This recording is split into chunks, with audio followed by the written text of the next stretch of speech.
Bonjour à tous, j'espère que vous allez bien. Aujourd'hui, on va analyser une partie qui a fait beaucoup de bruit hier, le 21 février 2025, durant le live d'Inoxtag, qui a mis à l'honneur les échecs en live, en amenant des youtubeurs, streamers et joueurs d'échecs à faire des parties en réel. Donc, on va analyser la première partie qui a confronté Hugo Desgrypts à Maxime Biaggi, et ça a été commenté par Inoxtag et Julien Song. Alors, là, je vais vous apporter l'analyse un peu plus approfondie pour des personnes qui sont un petit peu plus dans le milieu des échecs, qui souhaitent s'entraîner ou qui souhaitent approfondir leurs connaissances. Forcément, si vous êtes extrêmement débutant et que c'est une activité que vous faites de loin, les commentaires qu'il y a eu par Julien Song et Inoxtag seront suffisants. Cependant, si vous voulez aller plus en profondeur, ceci pourrait vous intéresser. Alors, dans cette partie, Hugo décrypte à les blancs, Maxime Biaggi à les noirs. Le niveau estimé, on ne sait pas vraiment, mais Hugo décrypte dit qu'il a environ 500 Elo en ligne. Maxime Biaggi, j'en ai pas connaissance, c'est sensiblement la même chose, peut-être 700-800, mais on essaie de faire un combat à niveau égal, donc c'est sensiblement la même chose. Ici, Hugo a les blancs et il commence avec E4. Jusque-là, très thématique, le coup principal qui permet d'occuper le centre, le coup le plus joué. Et en face, Maxime, qui a une prépa, je crois qu'il s'était entraîné justement avec Kevin Bordy de la chaîne Blitzstream pour travailler une préparation que je n'ai pas suivie, mais que j'ai entendue dans les commentaires et qui est donc à la base d'une défense scandinave. Le concept, c'est tout de suite de créer un déséquilibre et peut-être dans la version traditionnelle de la scandinave, sortir avec la dame, ce qui n'est pas forcément une bonne chose tout au début du jeu puisqu'elle peut se faire chasser rapidement par le cavalier et perdre un temps, mais il peut y avoir des variantes intéressantes avec dame à 5 et une dame qui va jouer tout de suite sur le clouage et avoir un jeu assez actif. C'est pas le cas puisque ici Hugo a joué tout de suite E5 en refusant peut-être d'entrer dans cette préparation, en sentant les choses et puis en avançant simplement son pion. Maxime a répondu C5, il vient là pour vraiment prendre le contrôle du centre, et puis il ouvre les lignes de sa dame, donc attention peut-être à des dames sur échec qui pourraient intervenir, puis en fait il empêche surtout les blancs de pouvoir intervenir avec D4 pour vraiment prendre le centre. Parce que si ici Maxime avait joué un coup comme E6 pour consolider sa chaîne de pions, Hugo aurait fait la même chose ici avec D4. Et du coup, ici, en fait, les blancs auraient plus d'espace, hein. On voit que ici, il joue sur beaucoup plus de rangées, il joue sur 5 rangées et il prend des cases très intéressantes, dont la case du cavalier, alors qu'ici, les noirs ne jouent que sur 4 rangées, en contrôlant un peu la cinquième, mais ne gênent en aucunement la sortie des pièces blanches. Donc ça aurait été ici à l'avantage d'Hugo. Cependant, du coup, Maxime, il joue tout de suite C5. Là, maintenant, D4 est vraiment compliqué, puisqu'il pourrait simplement prendre, et sur dame prend, il se ferait chasser immédiatement avec une pression sur le pion central. Il pourrait sortir son fou, et ensuite consolider, par exemple, de cette façon, sortir son fou, et ensuite vraiment consolider sa chaîne de pions avec des pièces très actives et un pion ici qui se retrouve un petit peu faible. Et dès qu'on veut le supporter avec un coup comme F4, en général, on affaiblit vraiment le roi sur les cases noires. Ici, il pourrait y avoir peut-être dame à 4, échec, et on a un roi au centre vraiment très faible, très peu de pièces développées. On a déjà beaucoup de jeux ici chez les noirs, donc on ne veut pas trop rentrer dans ce jeu. Même si à G3, hein, ici, on pourrait simplement reculer et en fait, on a vraiment affaibli les blancs sur la diagonale blanche, sur la diagonale noire. On pourrait avoir des sacrifices plus tard. C'est vraiment pas un jeu qu'on veut avoir. Donc ici, il y a eu après C5, cavalier F3, on protège le pion. Fou G4 qui vient ici clouer le cavalier, du coup mettre une pression sur ce cavalier, mais mettre une pression indirecte sur ce pion qui ne se retrouve plus protégé. Ok, Hugo qui protège avec fou E2. Pour l'instant, c'est logique, il développe une pièce, il prépare le roc. Et par contre, attention, ici, Maxime qui met une pression sur ce pion E5. Donc on l'a vu, ce pion E5, en fait, il peut être attaqué puisqu'après l'échange, ici, il se retrouve sans défenseur. Et donc là, il faut être vigilant. Donc, qu'est-ce qu'on peut faire pour pouvoir protéger ça? En tout cas, qu'a fait Hugo? Hugo a joué le petit roc, et il y a eu fou prend, cavalier prend, du coup, le gain du pion. Qu'est-ce qu'il aurait pu faire à la place du petit roc pour essayer de protéger ce pion? Est-ce qu'il peut jouer par exemple ici D4? Il aurait pu jouer D4 pour le protéger. Sur fou prend, s'il y a fou prend ici, fou prend, est-ce qu'il y a possibilité de gagner ce pion. Alors oui, c'est possible. Donc D4 n'a pas l'air de fonctionner. Par contre, ce qu'il aurait pu faire du coup, ça lui fait perdre un temps, en effet, mais peut-être qu'il aurait pu jouer ici fou B5 pour à son tour clouer le cavalier et l'empêcher de pouvoir prendre. Sur fou prend, on a dame prend, puis on a une dame qui est plutôt bien placée, un fou qui est également bien placé, et au final, ce cavalier qui peut pas prendre ce pion. Donc peut-être qu'ici, le coup, c'était fou B5, même si on a joué fou 2. Alors c'est compliqué, hein, puisqu'on vient de jouer une pièce une fois. En général, dans l'ouverture, on dit qu'il ne faut pas jouer 2 fois une même pièce. Mais là, s'il y a un problème tactique et qu'on perd du matériel, il faut savoir des fois déroger à la règle. Parce que là, il n'y a pas de meilleure façon de le faire. Donc petit roc, fou prend, cavalier prend. Comment il continue? Hugo, il continue à développer ses pièces. Il a qu'un petit pion de moins. Pour l'instant, c'est pas grave à ce niveau-là. C'est absolument pas grave. Au pire, ça lui donne de l'activité. On voit déjà que Hugo, il a petit roc, donc son roi est en sécurité. Sa tour peut se développer. Il a ici 2 pièces développées. Et Maxime, en fait, en soi, il a qu'un cavalier de développer. Et son roi est très très loin de pouvoir roquer. Il va falloir sortir le cavalier, sortir le pion, sortir le fou, et ensuite roquer. Il a 4 coups. Donc d'avoir gagné ce pion, il a un petit avantage matériel, mais en termes d'activité, il a beaucoup de retard. Donc il y a des compensations. Il développe du coup son cavalier, jusque-là naturellement. Il met la tour au centre, et c'est plutôt bien puisqu'il met une pression sur le roi qui est toujours au centre pour l'instant, et puis il vient taper ce cavalier qui n'est pas protégé. Donc comment réagit ici Maxime? Il prend le fou. Ce qui est une très bonne chose, parce qu'un coup un petit peu anodin comme E6 pour pouvoir développer ce fou et améliorer la chaîne de pions aurait vraiment fait perdre ce cavalier en 1. Donc ici, en fait, de prendre, c'est très très bien. Je pense que c'est même mieux que de simplement reculer, puisque ici, en prenant ce fou, il se débarrasse de la paire de fous. Donc la paire de fous qui a un avantage quand même stratégique, surtout dans une position ouverte. Et puis on a un fou qui est vraiment assez menaçant, qui tape sur le pion central et vraiment derrière sur B7 et la tour, qui n'est pas vraiment solide. On aurait eu ce pion ici en C6, on aurait quelque chose de très solide et un fou qui sert pas à grand chose, mais là ce fou il peut vraiment être dévastateur. Surtout qu'il y a une pression avec le cavalier déjà actuellement. Donc cavalier prend fou, qui est très très bien. Dame prend, c'est attaqué 2 fois ici par le cavalier et la dame, mais c'est protégé également 2 fois pour l'instant.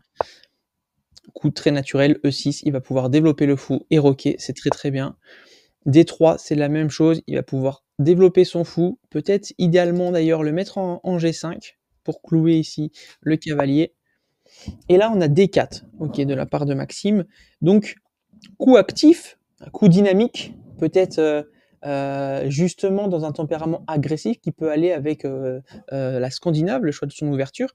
Mais attention, il aurait peut-être dû d'abord tranquillement sortir son fou, laisser sortir peut-être le fou adverse, et ensuite petit roc.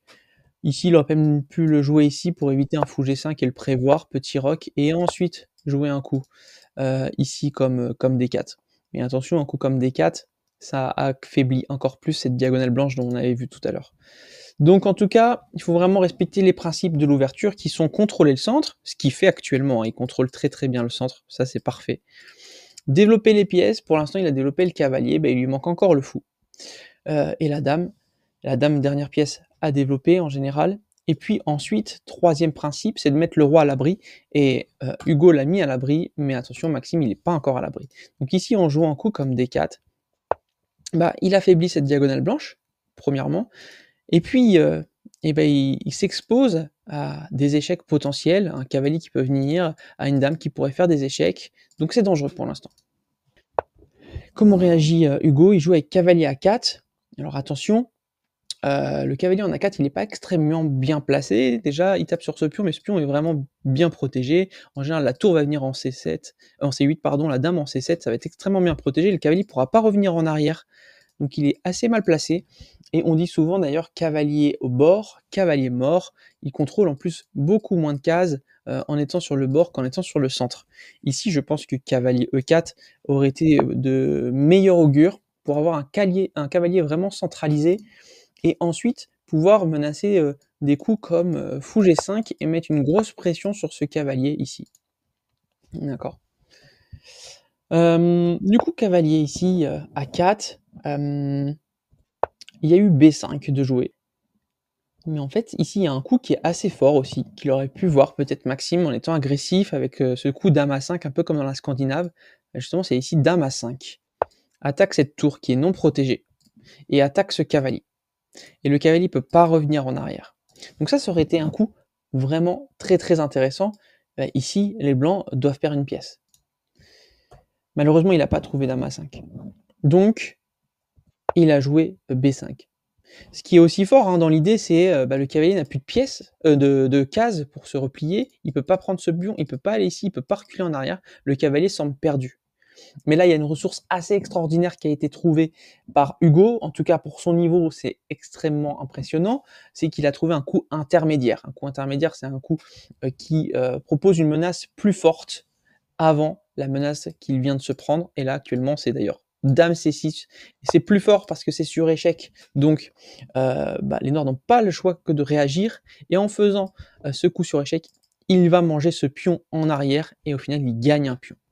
Alors ici, attention, il ne peut pas réellement défendre avec dame D7, hein, il y aurait dame prend tour sur échec, et là, ça serait catastrophique. Bouger le roi est envisageable, mais à ce moment-là, le roi est déroqué, il ne pourra plus jamais être à l'abri, et ce fou a vraiment du mal à se développer, et donc de même pour cette tour. Et puis il pourrait y avoir encore des coups sur échec, ou même cavalier prend, et puis là, toute la position qui va peut-être s'écrouler, donc c'est très très très dangereux. Donc, Maxime, il défend avec cavalier D7. Et cavalier D7, pour le coup, c'est le bon coup. Ça permet vraiment de pouvoir tout protéger. Ici, dame prend B5, donc il l'a bien vu, il a bien fait échec pour ça, Hugo, c'est magnifique. Et là, un coup de tour B8 par Maxime qui vient ici agresser cette dame. Par rayon X, par ricochet, on va dire le pion B2, c'est-à-dire que dès que le fou va vouloir se développer, ce pion B2 pourra être attaqué. Quoique, ce cavalier qui est au bord, pour l'instant, maintient quand même une défense sur ce pion. Mais en tout cas, c'est intéressant d'avoir une tour sur une colonne qui est semi-ouverte. C'est une pièce à longue portée. Et donc ici, cette tour s'exprime vraiment à son plein potentiel. Donc, dame A6, il part de cette attaque et il vient menacer ce pion. Et là, Maxime, il joue tour A8. Alors, tour A8, c'est un petit peu passif, c'est un petit peu dommage. Il revient à la maison, il se remet derrière un pion pour le protéger. Ici, il y avait d'autres options pour pouvoir le protéger. Par exemple, dame C7. Dame C7 protège cette tour, protège ce pion, développe la dame. Cette tour reste toujours active et on va pouvoir développer le fou, jouer petit roc et avoir les tours qui sont liées. D'ailleurs, en plus, ce coup de dame C7, il aurait pu éventuellement préparer un coup comme fou D6 et de menacer un fou prend H2 protégé par la dame. Imaginons ici fou D2, fou D6, et je sais pas moi, une deuxième tour au centre, on pourrait avoir un fou prend H2 échec, roi F1, et peut-être juste un petit roc. Et ça aurait pu être très bien avec un pion de plus et un roi faible. Est-ce qu'on pourrait avoir G3 pour enfermer ce fou et jouer roi G2 et roi prend? En fait, je suis pas certain, puisque il y aurait pu avoir peut-être fou prend, pion prend, dame prend. Et au pire, on a perdu la pièce, mais on a donné 3 pions. On a 3 pions en échange. On a un roi qui est extrêmement faible. Et donc les pièces qui vont peut-être pouvoir venir attaquer rapidement. C'est à voir, c'est à voir. Mais en tous les cas, il aurait pu faire au moins fou prend H2, roi bouge, et revenir s'il veut éviter le G3 et gagner un pion gratuitement. Donc tour A8, un petit peu passif. Ok, avec les blancs, Hugo, il joue C3. L'idée, je pense que c'est d'affaiblir un petit peu cette chaîne de pions, de pouvoir peut-être reprendre du cavalier qui est mal placé. Donc, dans l'idée, c'est intéressant. Après, il aurait peut-être pu d'abord développer son fou, que ce soit ici, peut-être en F5, qui contrôlait des cases intéressantes, empêcher ses pièces de bien jouer, ou alors fou D2, pour après un coup comme C3, par exemple. Sur une prise, il pourrait reprendre du cavalier, mais il pourrait aussi reprendre un fou, et avoir un fou qui contrôle ici toute la diagonale. Ça aurait pu être intéressant, à voir. Donc dans tous les cas, il aurait pu encore développer cette dernière pièce qui joue pas, et lier du coup ses tours ici. Donc il a joué C3. En face, il joue fou E7, et très bien, il prépare le petit roc. Et là, B4. Alors B4, pour le coup, c'est une erreur, là. ces pions qui deviennent maintenant trop faibles, ils ont plus de stabilité et d'ailleurs Maxime en profite très bien en prenant le pion en C3 et en fait, malgré le fait que Hugo puisse reprendre ce pion en arrière, et bah, ici on a quand même ce pion B4 qui tombe, qui est protégé par le fou et là, bah, on a perdu encore un pion. Donc Hugo, il doit voir ça, il doit vouloir le refuser et puis il avance son pion en B5, mais il est quand même mal parce qu'il a quand même perdu un pion. Maxime avance son pion en C2, donc ça devient quand même très dangereux. Il faut savoir qu'en avançant d'une case, il pourra se transformer en n'importe quelle pièce. Par contre, ici, en fait, en C2, il va pouvoir quand même se faire attaquer facilement. Et il faut se dire que ici en C3, il gêne beaucoup le fou de case noire. Le fou de case noire ne va pas pouvoir se développer ici. Alors que maintenant que le pion a avancé, bah, il pourrait simplement développer son fou ici ou ici sur la grande diagonale, mettre la tour derrière et puis l'attaquer ce pion. Donc en fait, en C3 il était très bien ce pion, et peut-être que Maxime aurait pu jouer un coup très intéressant comme fou F6 pour le protéger ce pion, et menacer maintenant peut-être des découvertes, en fait, d'améliorer ses pièces, de petits rocs ensuite, de garder ce pion gênant qui limite en fait la progression de ce fou. Donc ça c'est un point de vue un peu plus stratégique, un peu plus avancé, mais ça aurait pu être très très intéressant. Mais il avance, ok. Donc fou E3, il développe son fou, il met une pression sur ce pion, attaqué 2 fois, pour l'instant protégé 2 fois. Et ensuite, petit roc, et la tour qui est amenée en C1 pour pouvoir justement taper ce pion. Alors là, ils sont à 2 minutes chacun. Je vous avais pas précisé, je crois qu'ils ont commencé à 10 minutes chacun, avec 1 ou 2 secondes d'incrément, je sais pas exactement, il y a très peu d'incrément. Et là, ils sont à 2 minutes chacun, donc ça commence à chauffer. Donc là, si on fait un récap, les deux rois sont en sécurité, d'accord. Au niveau du matériel, on a dame, 2 tours, cavalier fou, contre dame, 2 tours, cavalier fou. Et on a 1, 2, 3, 4, 5, 6 pions contre 1, 2, 3... Ah non, on a 1, 2, 3, 4, 5, 6, 7 pions contre 3, 4, 5, 6 pions.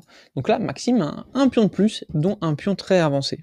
Si on analyse aussi maintenant les pièces, on a quand même 2 tours centralisées qui sont actives, on a un fou qui est très bien placé, une dame assez agressive, quoique elle n'a pas trop de cases pour s'enfuir, et par contre on a un cavalier au bord. En face, on a un fou qui est plutôt défensif, un cavalier qui est défensif, qui pourrait être mieux placé, les tours qui sont très passives, et la dame également. Donc au niveau de l'activité, Maxime a ce pion-là, mais qui n'a pas de soutien, et les blancs ont une activité de pièce qui est beaucoup plus intéressante. Donc ils ont un pion de moins, mais en compensation, ils ont une activité très intéressante. C'est assez égal. Le cavalier qui recule, l'idée est peut-être ici d'activer sa dame et de pouvoir menacer un dame prend pion qui pourrait soutenir ce pion, c'est très intéressant, et en même temps il attaque ici cette dame. Par contre, ce cavalier va vraiment bloquer cette tour qui pourra plus bouger ensuite, et ce cavalier n'a pas trop d'autres perspectives puisque il peut aller ni là ni là à cause de ce pion, donc au final il devra revenir là où il était. Alors il y a peut-être une autre façon de le faire, peut-être en jouant ici cavalier F6. Sur du coup cavalier B8, la dame se fait attaquer, Hugo pourrait réagir avec un coup comme dame B7, attaque cette tour et forcer Maxime à revenir là où il était, et au final bah, il a gagné un tour parce que c'est à Hugo de jouer encore une fois, donc c'est comme s'il gagnait un tour et là il aurait pu manger ce pion. Mettre une pression sur ce pion, doubler les tours et attaquer, vraiment marteler ce pion ici sur la colonne C. Par contre, c'est pas du tout ce qui s'est passé dans la partie, et là, c'est là que tout vire au drame, parce que sur cavalier B8 qui attaque la dame, Hugo, malheureusement, joue cavalier prend pion, en se disant que le cavalier ne protège plus ce pion, ce qu'il avait bien vu, mais en oubliant que le cavalier attaquait la dame. Et donc là, c'est une dame de prise pour Maxime. Cavalier prend. Ensuite, la dame qui se replace, qui met une pression sur ce cavalier, qui vient surtout protéger ce pion. Ok, c'est intéressant. Le cavalier qui recule en arrière pour pouvoir le reprotéger, ce pion. Mais c'est sans compter qu'il est attaqué par le fou. Et là, on sent qu'il a eu un gros coup au moral, Hugo. Et souvent, ça arrive. Hein. Quand on perd du matériel, on a une décharge émotionnelle très intense et on perd beaucoup de lucidité. Et je pense que c'est le cas. Donc ici, il y a eu fou prend cavalier, la tour qui se fait attaquer. La tour qui vient se placer ici, qui remet une pression sur ce pion, donc jusque là c'est très bien. La tour qui s'active sur une colonne semi-ouverte encore et qui remet une pression sur D3. Là, ça s'enchaîne et c'est pour le coup du très beau jeu de la part de Maxime. Malheureusement, Hugo, avec maintenant sa dame de moins et son cavalier de moins, est vraiment là en mode survie. Et chacun a 1 minute de chaque côté à ce moment-là. Le pion qui avance pour pouvoir le protéger, ok, il part la menace. Ici, Maxime qui avance sa tour. Je pense que l'idée, c'est de pouvoir justement jouer tour C7, pouvoir reprotéger encore ce pion, peut-être venir ensuite s'installer en C3. Je ne sais pas encore exactement ce qu'il veut faire. Peut-être qu'il veut aller ensuite ici pour taper ce pion. Ça, c'est très bien de la part d'Hugo. Ça permet de solidifier cette structure de pion. La tour qui vient s'aligner avec la dame. Et là, Hugo qui vient prendre ce pion. Mais ce pion qui est protégé 2 fois et attaqué 2 fois. Donc là, s'il le prend, en fait, simplement, il perd la tour. Donc, c'est une erreur tactique à ce moment-là. Il perd la tour. Il recule pour éviter d'échanger toutes ces pièces, mais là encore une fois, c'est je pense un manque de lucidité de par tout le stress qu'il a reçu de par la perte de sa dame, la perte de son cavalier, et puis le temps qui commence à diminuer, on est dans les 45 secondes, donc il y a fou prend en tour, et là, Hugo qui a plus qu'un fou contre 2 tours dame fou, donc il a 2 tours et une dame nette de plus. Là, c'est mort, mais Hugo, il reste lucide sur un point, c'est qu'il va jouer sur le temps. Parce qu'il a 45 secondes et Maxime en a une vingtaine, 25 par là. Et si Maxime tombe à 0 secondes, il perd la partie, même s'il a une dame et 2 tours de plus. Donc Hugo commence à accélérer. Il joue G3 pour pouvoir s'enfuir avec son roi et vraiment embêter Maxime. Maxime qui recule ici en C3. Qu'est-ce qu'il aurait pu faire ici Maxime, il aurait pu peut-être ramener une pièce à l'attaque, mais c'est un coup qui est quand même intéressant. Le roi qui vient en G2, la dame qui vient ici en C4, ça c'est un très bon coup du coup parce que maintenant il va attaquer 2 fois ce pion, il attaque également ce pion, il vient liquider le matériel et il vient simplifier la position. Le pion qui avance, il y a fou prend, c'est magnifique parce que sur fou prend, dame prend, il y aurait la menace de dame prend F2 avec un réseau de maths qui va suivre.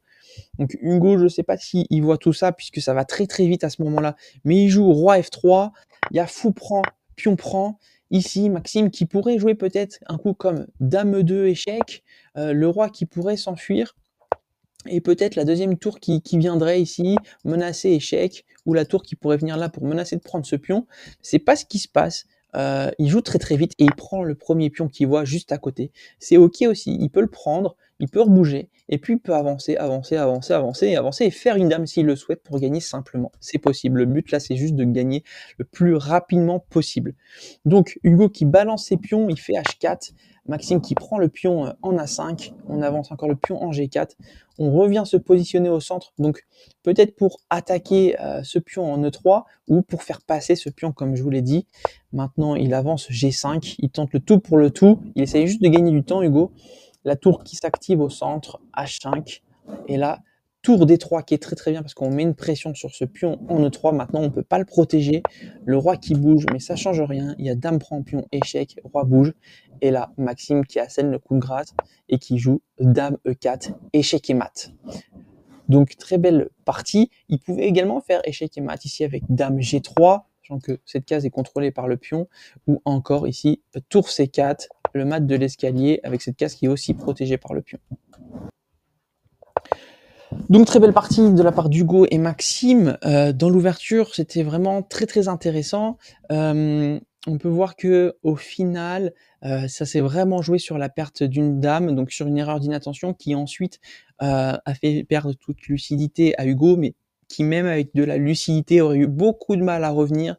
Ça a été très intéressant, il y a eu des beaux concepts. J'espère que ça vous a plu. Si ça vous a plu, dites-le moi en commentaire. Si vous souhaitez que j'analyse les parties également qui a eu lieu lors de ce live entre Domingo et Inoxtag et les autres participants, dites-le moi. Je vous dis à très bientôt. Ciao.